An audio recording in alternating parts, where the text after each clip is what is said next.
Kapitulli 10. Me të vërtet po ju them, kush nuk hyn nga dera në vathën e deleve, por hyn nga një anë tjetër duke u kacavjer, është vjedhës dhe kusar.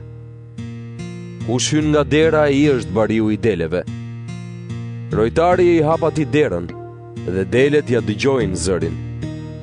Ai i thret delet e tij me emër, dhe u prin për jashta. Pasi i kanë nxjerrë delet e veta, ecën para tyre dhe ato i shkojnë pas, sepse ja njohin zërin. Një të huaj nuk i shkojnë pas, por largohen prej tij, sepse të huajve nuk ja njohin zërin. Jezui u tregoi këtë shëmbulltyr, por ata nuk e kuptuan për çfarë u foli. Jezui u tha përsëri: Me të vërtet po ju them, unë jam dera e deleve. Të gjithë sa erdhën para meje janë vjedhës dhe kusar, por delet nuk i dëgjuan. Unë jam dera. Kush hyn nëpërmjet meje do të shpëtojë, do të hyjë, do të dalë dhe do të gjejë kullot. Vjedhësi vjen vetëm për të vjedhur, për të vrarë e për të shkatërruar. Unë erdha që të kenë jetë dhe ta kenë të plot. Unë jam bariu i mirë. Bariu i mirë jep jetën për delet. Ndërsa rroktari që nuk është bari dhe nuk i ka delet të tijat, kur shikon ujkun duke ardhur, i lë delet dhe ikën. Ujku i rrëmben ato dhe i shpërndan, sepse rroktari është rroktar dhe nuk shqetësohet për delet. Unë jam bariu i mirë.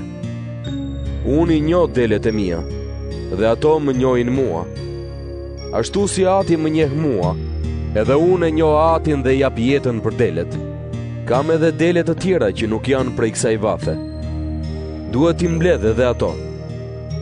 Do ta dëgjojnë zërin time, do të bëhen një tuf dhe një bari. Prandaj më do Ati, sepse unë e jap jetën time që ta marr përsëri. Askush nuk mund të ma marr, por unë e jap vetë. Kam pushtet ta jap dhe kam pushtet ta marr përsëri. Këtë urdhërim mora nga Ati im. Këto fjalë shkaktuan përsëri përçarje mes judejve.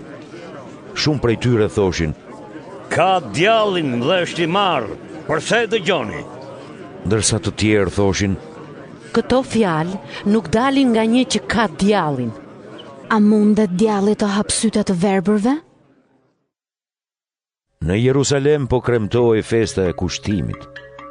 Ishte dimër. Jezui po este në tempull në portikun e Solomonit. Atëherë judejt e rrethuan dhe i thanë: Deri kur do të na e mbash mendjen pezull? Nëse jeti Krishti, na e thuaj hapur. Jezui u përgjigj: Unë ju a thash, por ju nuk besoni. Veprat që unë bëj në emër të Atit tim dëshmojnë për mua, por ju nuk besoni sepse nuk jeni nga delet e mia. Delet e mia e dëgjojnë zërin tim. Unë i njoh, dhe ato më ndjekin pas. Unë u jap atyre jetën e amshuar. Ato nuk do të humbasin kurrë, dhe askush nuk do t'i rrëmbej nga dora ime. Ati im që mi ka dhënë është më i madh se të gjithë dhe askush nuk mund të rrëmbej gjë nga dora e tij. Unë dhe Ati jemi një. Judejt morën përsëri gur për ta vrarë. Jezui ju përgjigj: Shumë vepra të mira nga Ati kam bërë para jush. Për cilën nga ato doni të më vrisni me gur? Judejt ju përgjigjën: Nuk duam të vrasim me gur për ndonjë vepër të mirë, por për fyerje ndaj Perëndis, sepse ti, duke qenë njeri, e bën veten Perëndi. Jezui u përgjigj: A nuk është shkruar në ligjin tuaj: Unë thash, jeni Perëndi. Perëndia i quajti Perëndi ata të cilëve ju drejtua fjala e tij, dhe shkrimi i shenjtë nuk mund të hidhet poshtë. Atëherë si mund t'i thoni ju atij që Ati e shenjtëroi dhe e dërgoi në botë, fyen Perëndin? Vetëm sepse kam thënë, jam biri i Perëndis? Nëse nuk bëj veprat e Atit tim, mos më besoni. Por nëse i bëj edhe nëse nuk më besoni mua, besojuni veprave të mia, që të shihni dhe të kuptoni se Ati është në mua dhe unë në Atin. Përsëri doni ta kapnin, por ai u iku nga duart.